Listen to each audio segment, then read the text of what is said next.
Assalamualaikum warahmatullahi wabarakatuh. Di sini kami dari kelompok 9 ingin mempresentasikan sifat listrik pada bahan. Sebelum itu, perkenalkan nama kelompok kami, yaitu ada saya sendiri Ersan Nur Wahid, ada Nur Hanif Yahya, ada Faik Akmal, dan ada Fajar Ryan Aprilio. Selanjutnya akan dijelaskan oleh rekan saya. Nah, selanjutnya masuk pengaruh beban mekanis dan regangan pada konduktivitas material. Nah, pada dasarnya konduktivitas material ini adalah kemampuan suatu bahan atau material untuk mengantarkan panas atau listrik. Nah, ada dua faktor yang dapat mempengaruhi konduktivitas material ini tergantung pada jenis materialnya, yaitu ada beban dan regangan. Nah, beban atau stres. Nah, beban pada material ini elastis seperti logam dapat mengubah konduktivitas thermal dengan mengubah struktur material serta jarak antar partikel. Ini mempengaruhi perpindahan energi panas atau listrik. Nah, sedangkan regangan atau ketegangan, regangan ini adalah perubahan dimensi benda akibat beban yang mempengaruhi konduktivitas thermal dan elektrik serta struktur kristal material yang dapat mengubah kemampuan material ini untuk mengantarkan panas atau listrik. Nah, yang pertama ini mengubah struktur material.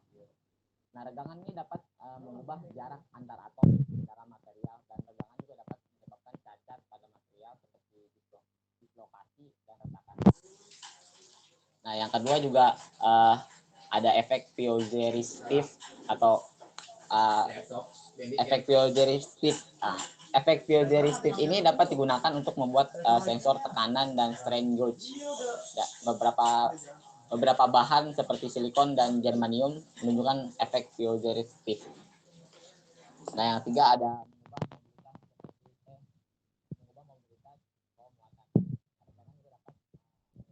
mobilitas elektron dan lubang dalam material. Dalam meningkatkan regangan, biasanya menurunkan mobilitas pembawa muatan yang dapat menurunkan konduktivitas listrik.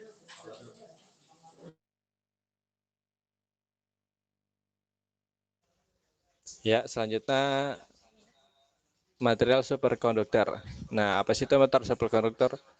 Nah, superkonduktor adalah jenis bahan yang menghantarkan listrik dengan kehilangan atau hambatan energi nol ketika pembacaran hingga suhu tertentu. Tidak ada energi yang hilang sehingga menghasilkan arus listrik yang terus mengalir. Jadi simpelnya tuh kalau misalkan ada material ya, terus dikasih pendingin gitu. Jadi material itu akan kehilangan listriknya dan juga hambatan energinya. Ya, next. Nah, apa sih karakteristik superkonduktor? Nah, dalam karakteristik superkonduktor ada dua. Yang dimana itu resistivitasnya itu 0 pada seluruhnya. Dan juga ada tanpa induksi magnetiknya. Ya, 0 gitu, diagnetik sempurna di dalam superkonduktornya. Ya, next saja. Nah, selanjutnya tuh jenis superkonduktor.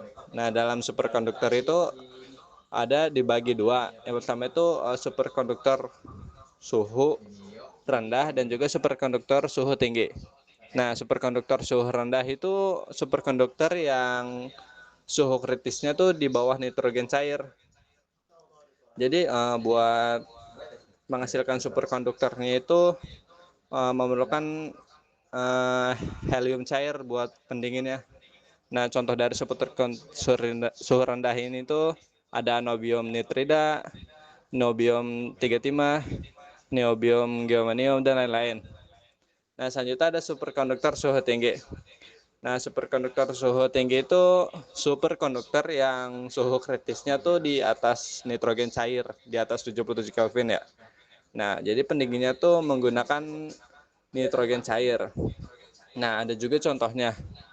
Contohnya itu campuran ya, jadi kayak Bi, Sr, Ca, Cu, O, yang dimana itu harus 110 Kelvin, ya, dan lain-lain. Oke, next.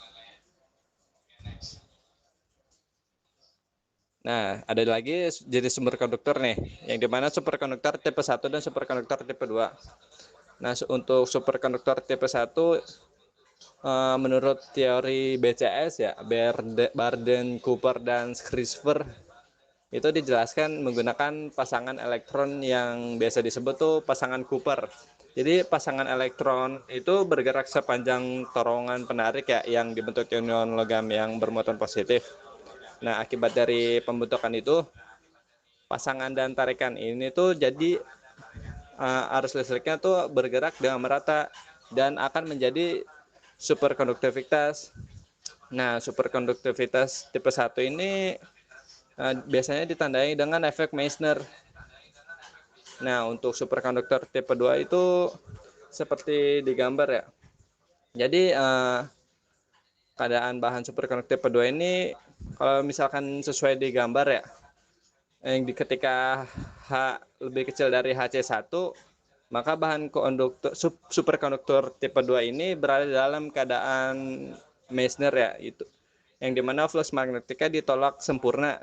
Jadi maden magnet kritisnya itu dengan relativitasnya itu 0 ya, dan induksi magnetiknya itu 0 ya. Nah, ketika yang gambar di tengah tuh HC1 kurang dari H dan kurang dari HC2, maka superkonduktornya itu berada dalam keadaan campuran ya. Jadi sebagian flux magnetiknya tuh menerobos si spesimen superkonduktornya. Nah, ketika yang gambar 3 nih normal state-nya itu flux magnetiknya tuh dapat menembus bahan superkonduktor seluruhnya. Jadi resistivitasnya tuh tidak sama dengan 0. Oh ya, perlu diketahui efek Meissner itu efek di mana superkonduktor menghasilkan medan magnet dari dalam bahan superkonduktornya. Jadi misalkan contoh ya, efek Meissner efek medan magnetnya dari luar tuh jadi ditolak. Jadi misalkan ada benda ya, terus ada magnet. Nah, benda itu yang superkonduktor misalkan. Nah, si benda superkonduktor itu bakal melayang gitu. Ya, next.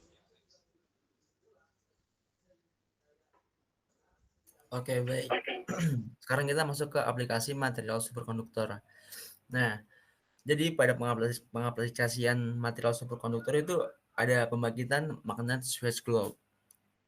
Di sini ada prinsip dan konsep permanen. Nah, prinsipnya itu dalam pembangkitan magnet Schwarzschild globe ini kami menggunakan superkonduktor untuk menciptakan medan magnet yang menghasilkan levitasi magnetik. Konsepnya superkonduktor ditempatkan di dalam magnet.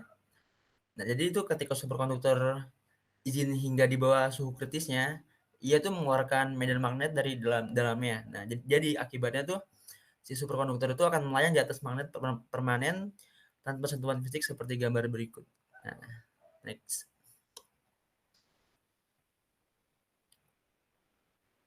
Nah, jadi tuh ada di sini ada lagi ya, ada flywheel superkonduktor. Flywheel superkonduktor ini bisa dibilang kayak roda gila superkonduktor. Jadi roda gila ini tuh dia tuh menyimpan energi kinetik dalam bentuk rotasi sehingga tuh dia bisa digunakan saat diperlukan gitu. Nah, untuk pengaplikasiannya, penyimpanan energi ini berbasis konduktor dapat digunakan di berbagai bidang, termasuk sebagai pembangkit listrik, kendaraan listrik, dan jaringan distribusi energi. Nah, keuntungan superkonduktor ini tuh dapat digunakan sistem penyimpanan energi yang efisien dan berkelanjutan. Oke, next. Terima kasih. Mungkin segitu ya dari kami. Kurang lebihnya mohon maaf. Assalamualaikum warahmatullahi wabarakatuh.